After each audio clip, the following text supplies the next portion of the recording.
சிறகடிக்க ஆசை சீரியல்ல இப்ப ஹரிணியோட குடும்பமும் இவங்க சீட்டிங் பண்ணிட்டாங்க, இவ்வளவு பொய் சொல்லியிருக்காங்க அப்படிங்கிற மாதிரி சொல்லிட்டு ஹரிணி நான் ரோகிணியை மீட் பண்ணேன், ரோகிணி என்னெல்லாம் சொன்னாங்க அப்படிங்கிற விஷயத்த ஒரு சின்ன பிளாஷ்பேக் மாதிரி காமிக்கிறாங்க.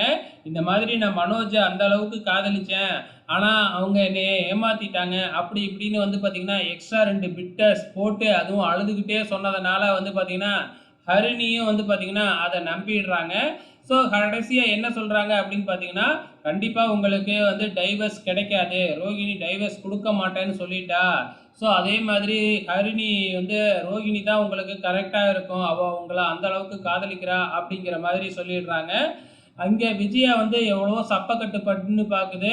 ஆனால் ஹரிணியோட பேரண்ட்ஸ் இப்படி எங்ககிட்ட ஏமாத்திட்டீங்கல்ல, 6 மாதம் வரைக்கும் டைவர்ஸும் இல்லை, அது வரைக்கும் 25,000 மாதம் கொடுக்கணும், ரோகிணிக்கு வீடும் நீங்கள் தான் பார்த்து கொடுக்கணும்னு கோர்ட்டு ஆர்டரே போட்டிருக்கு, நாங்கள் கோர்ட்டு ஆர்டர் காப்பியெல்லாம் பார்த்துட்டு தான் இங்கே வரோம் அப்படிங்கிற மாதிரி சொல்லிடுறாங்க.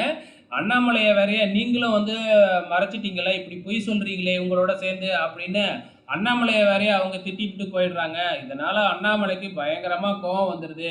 நான் இது வரைக்கும் யாருக்கிட்டையுமே பொய் சொன்னதே இல்லை, என்னை பொய் சொன்னேன் அப்படின்னு யாரும் சொன்னதே இல்லை, ஆனால் பாரு உன்னையால் இப்போ என்னைய ஹரிணியோட அப்பா பொய் சொல்கிறேன் அப்படின்னு சொல்லிட்டு போயிட்டாரு, எனக்கு இந்த அவமானம்லாம் தேவையா அப்படின்னு விஜயாவை அடிக்கவே போயிடுறாப்புல நம்ம அண்ணாமலை.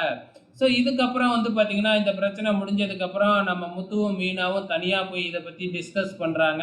எனக்கு ஏற்கனவே தெரியும் ஹரிணியும் இவனும் சேர மாட்டாங்க அப்படின்னு சொல்லிட்டு, ஹரிணி ரொம்ப நல்ல பொண்ணாக இருக்குது, ஆனால் இவன் பாரு எப்படி இருக்கான் அப்படின்னு சொல்லிட்டு பார்த்தீங்கன்னா பேசிக்கிட்டு இருக்கிறாங்க. ஸோ இதோட இன்னைய எபிசோடு முடிஞ்சிருக்கு. வெயிட் பண்ணி பார்க்கலாம் அப்கமிங்கில் என்ன நடக்க போகுதுன்னு.